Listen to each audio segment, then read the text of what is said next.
Wara li fis-Sqallija fl-aħħar jiem seħħew għad kbir ta' teżżiżiet dovuti għall-iżbroff tal-vulkan Etna, l-editur tas-sit elettroniku l-Informazzjoni Luciano Mirone tkellem ma' Robert Cremona waqt il-programm NetLive tal-ġimgħa.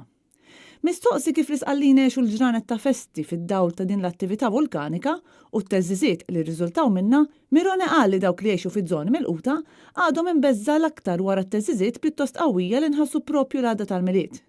U spjega kif it-teżżiżiet ħallew ħsarat kbar fiż-żona ta' Cireale. Chiaramente si è vissuto con grande preoccupazione perché sono state delle scosse, sono state diverse scosse.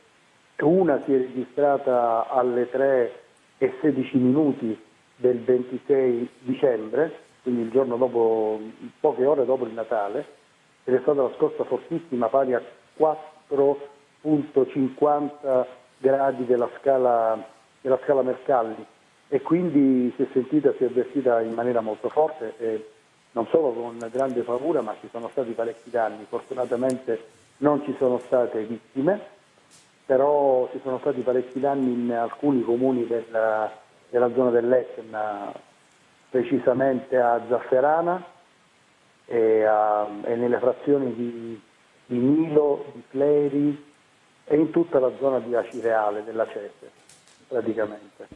Mirone qal li issa jidher li t-teżżiżiet naqsu sew u qed isir xogħol sabiex jiġi stabbilit eżatt il-ħsara li saret tul dawn l-aħħar jiem.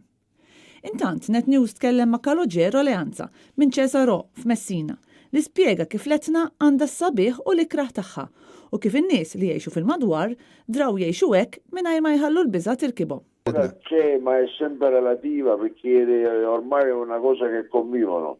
È bella perché c'è la neve, attira turisti e quant'altro, ma è brutta sotto questo aspetto che può creare dei grossi danni.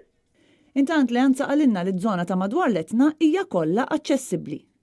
L-Etna u wieħed mill-aktar vulkani attivi fl-Ewropa u analiżi minn xjentisti Taljani ta' ritratti bis-satelliti li għaddew minn fuq il-vulkan Etna qabel u wara l-iżbroff tal-24 ta' Diċembru sabu li l-parti tal-vant tal-vulkan iċċaqalqet b'50 ċentimetru. L-iżbroff kien propju dak li wassal għat-terremot tal-qawwa ta' 4.8 fuq l-iskala Richter fis-26 ta' Diċembru, bl-epiċentru ikun madwar l-irħula Via Grande, Tre Castagni u Fleri.